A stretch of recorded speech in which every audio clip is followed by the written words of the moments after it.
Dear students, now we are going to solve the seventh problem in cash flow statement in management accounting. Before solving the problem, I wish to read it. Please listen. The comparative balance sheets of Samavarthi Limited are given below. Particulars 2010, 2009 ఇచ్చాడు. కానీ మనం 2009ని first సంవత్సరంగా తీసుకోవాలి, 2010ని తర్వాత సంవత్సరంగా తీసుకోవాలి. First assets ఇచ్చాడు. Cash in hand and cash at bank 82,000, 22,000. అంటే ఓపెనింగ్ క్యాష్ బ్యాలెన్స్ 22,000 అవుతుంది, క్లోజింగ్ క్యాష్ బ్యాలెన్స్ 82,000 అవుతుంది. ఈ రెండే మనకు ఆన్సర్లో అవుతుంది చివరిలో. వీటిని మాత్రం కరెంట్ అసెట్స్ కింద తీసుకోకూడదు. సన్రీ డెటార్స్ 1,04,000, 24,000 రుణగ్రస్తులు. దాని తర్వాత సరుకు 1,12,000, 60,000. ప్రీపెయిడ్ ఎక్స్పెన్సెస్ ముందుగా చెల్లించిన వ్యయాలు 22,000, 14,000. Plant and machinery 80,000, 60,000. Good will 36,000, 40,000. అప్పులు రుణదాతలు 30,000, 14,000. ప్రొవిజన్ ఫర్ డిప్రియేషన్ తరుగుదల ఏర్పాటు 1,60,000. డిబెంచర్స్ 1,02,000, 1,02,000. పెరుగుదల లేదు, తగ్గుదల లేదు. ప్రీమియం ఆన్ డిబెంచర్స్, డిబెంచర్ మీద ప్రీమియం 12,000, 18,000. అంటే 18,000 నుండి 12,000 ఏంటంటే తగ్గిపోయింది అనమాట.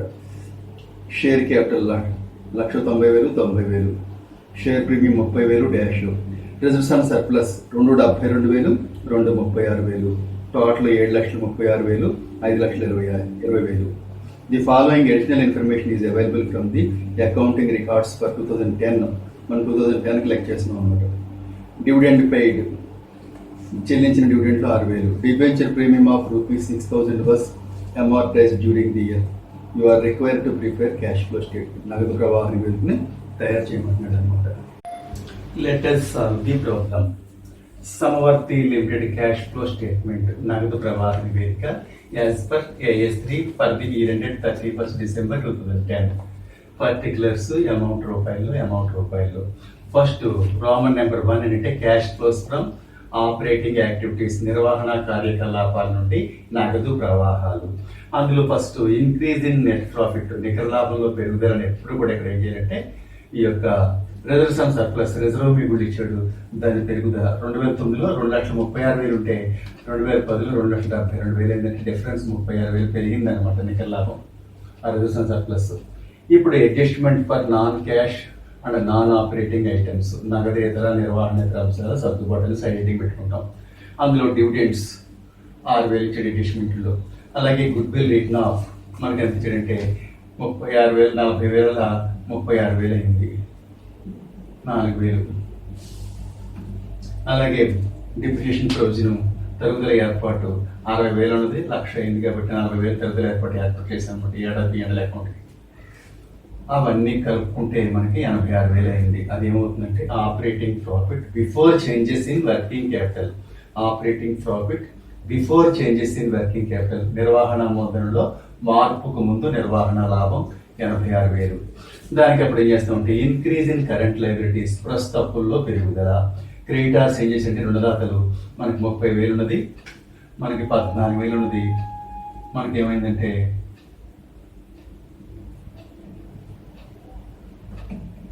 30,000 అయింది, అంటే 16,000 పెరిగింది అనమాట రుణాలు. ఆ తర్వాత డిక్రీజ్ ఇన్ కరెంట్ అసెట్స్, ప్రస్తుత ఆస్తులు తగ్గుదల ఏమీ లేదు. అలాగే డిక్రీజ్ ఇన్ కరెంట్ లయబిలిటీస్, ప్రస్తుత అప్పుల్లో తగ్గుదల కూడా ప్రాబ్లంలో ఏమీ లేదు, డాష్ పెట్టేసాం. ఇప్పుడు ఇంక్రీజ్ ఇన్ కరెంట్ అసెట్స్, ప్రస్తుత ఆస్తుల్లో పెరుగుదల. రుణగ్రస్తులు చూడండి, డెటార్స్ 24,000 ఉన్నది, 1,04,000 అయింది, అంటే 80,000 పెరిగింది అనమాట. ఇది మైనస్ కాబట్టి మనం ఏం చేస్తున్నాం బ్రాకెట్లో పెడుతున్నాం. అలాగే సరుకు 60,000 ఉన్నది, 1,12,000 అయింది, 52,000 పెరిగింది. అలాగే ప్రీపెయిడ్ ఎక్స్పెన్సెస్ 14,000 ఉన్నది, 22,000 అయింది, 8,000 పెరిగింది. 3 కూడా మైనస్ కాబట్టి బ్రాకెట్లో పెట్టాం. అప్పుడు 3 కలిపితే 1,40,000 అయింది, ఈ 2 కలిపితే 1,02,000. డిఫరెన్స్ మనకి ఎంత ఉందంటే -38,000 వచ్చిందన్నమాట. డిఫరెన్స్ ఎంత వచ్చిందంటే -38,000. దాంట్లో నుంచి ఇన్కమ్ ట్యాక్స్ పెయిడ్ ఉంటే తీసేస్తాం, లేదు కాబట్టి అప్పుడు అవుటర్లో వేసేసి 1,38,000 రాస్తా ఉంటే net cash used in operating activities, నిర్వహణ కార్యకలాపాల్లో వినియోగించిన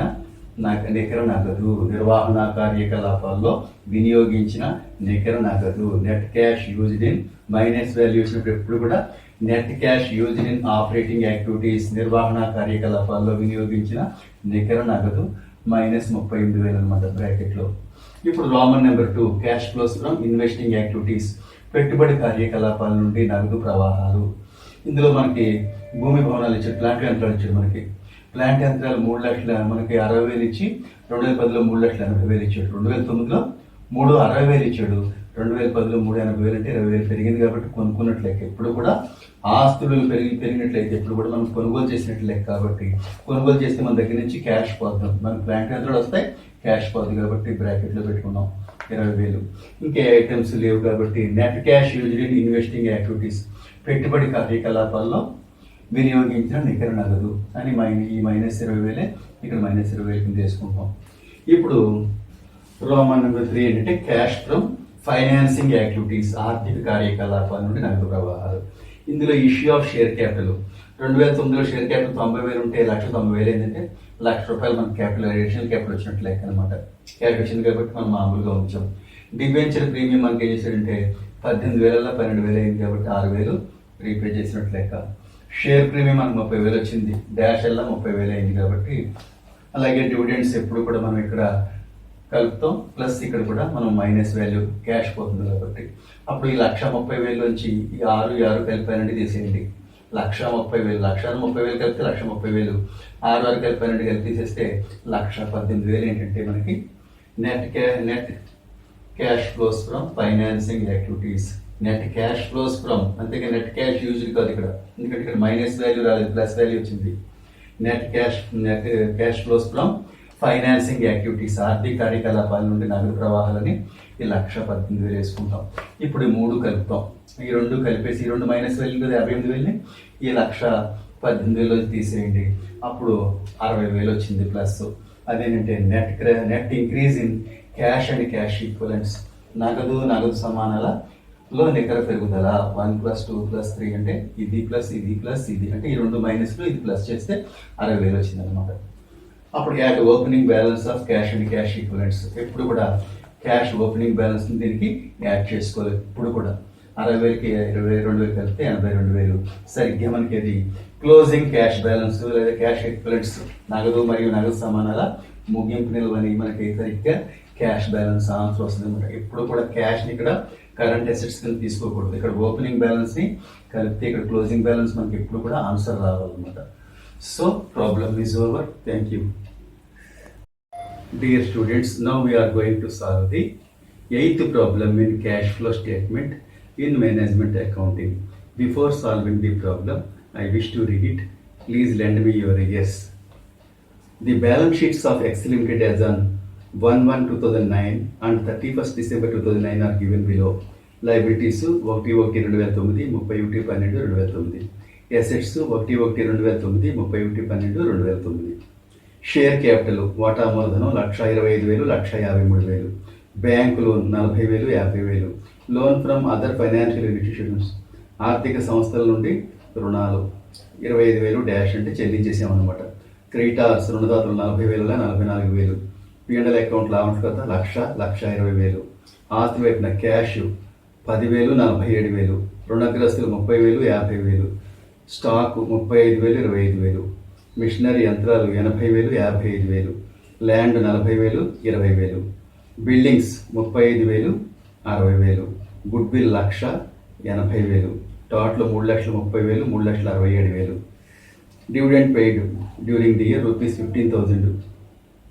20,000 rupees worth machineries sold for book value. 20,000 రూపాయలు గల యంత్రాన్ని పుస్తక విలువకి అమ్మారంటే అంటే 20,000 దాన్ని 20,000కి అమ్మారనమాట. తక్కువకి అమ్మలేదు, ఎక్కువకి అమ్మలేదు అనమాట. Prepare cash flow statement. Let us start the problem.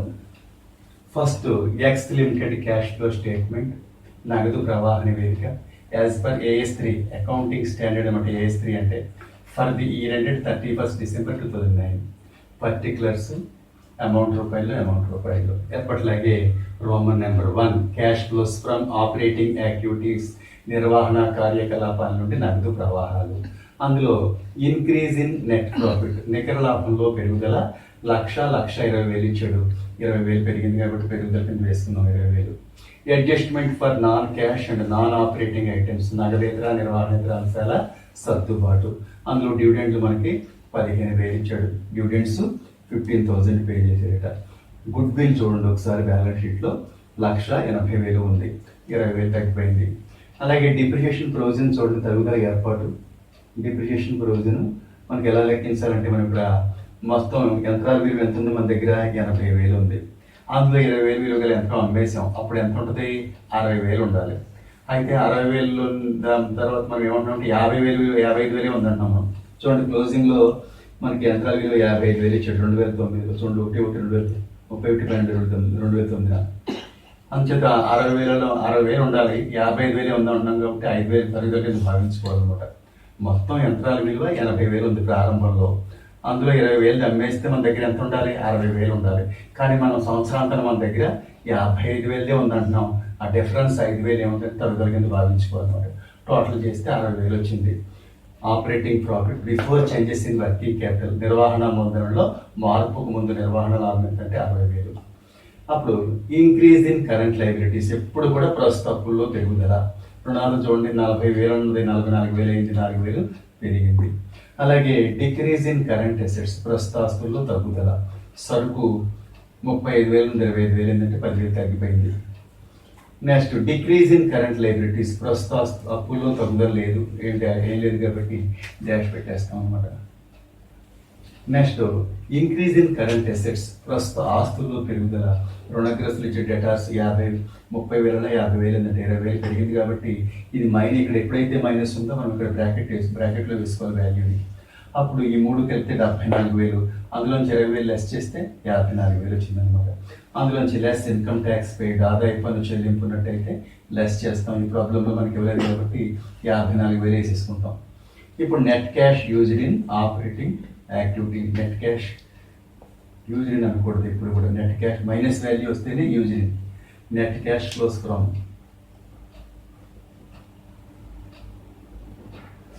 నిర్వహణ కార్యకలాపాల నుండి నగదు కార్యకలాపాల నుండి నగదు రాసుకుంటే సరిపోతుంది. Net cash flows from operating activities, నిర్వహణ కార్యకలాపాల నుండి నగదు ప్రవాహాలు 54,000 అవుతుంది. మైనస్ వాల్యూ కాదు కాబట్టి మనం రాసుకోవాలి. మైనస్ వాల్యూ అయితే కనుక net cash used in the operating activities, నిర్వహణ కార్యకలాపాల్లో వినియోగించిన నికర నగదు. ఇప్పుడు Roman number 2 cash flows from investing activities, పెట్టుబడి కార్యకలాపాల నుండి నగదు ప్రవాహాలు. సేల్ ఆఫ్ మిషనరీ చెప్పాడు కదా మనకి, 20,000 మిషనరీ 20,000 అమ్మేసామని చెప్పాడు. బుక్ వాల్యూని 20,000 అమ్మేసాం కాబట్టి ఇక్కడ కూడా రాసాం. అమ్మేసాం కాబట్టి మనకి క్యాష్ వస్తుంది కాబట్టి మనం ఇలా ఉంచుకున్నాం. పర్చేజ్ ఆఫ్ ల్యాండ్, భూమి కొనుగోలు. చూడండి భూమి చూడండి ఒకసారి, ల్యాండ్ 20,000 40,000 ఉన్నది 50,000 అయింది. 10,000 కొనుక్కున్నాం కాబట్టి మన దగ్గర నుంచి క్యాష్ పోయింది. అలాగే బిల్డింగ్ కూడా చూడండి ఒకసారి, 35,000 60,000 అయింది. డిఫరెన్స్ అనమాట 25,000. ఇది ఎంత అయిందని చూడండి ఒకసారి, 50,000 40,000కి డిఫరెన్స్, 50,000కి 40,000కి డిఫరెన్స్ 10,000. అలాగే ఇది రెండవది ఏంటంటే 60,000 35,000 ఉన్నది 60,000 అయింది డిఫరెన్స్. అప్పుడు 25,000 మనం కొనుక్కున్నాం కాబట్టి వాల్యూ పెరిగితే మనం పర్చేజ్ చేసినట్లు లెక్క ఎప్పుడు గుర్తుపెట్టుకోండి. ఏదైనా ఫిక్స్డ్ అసెట్ యొక్క వాల్యూ కనుక పెరిగినట్లయితే ఇన్వెస్ట్మెంట్స్ అయినా సరే ఇక్కడే వేసుకోవాలి.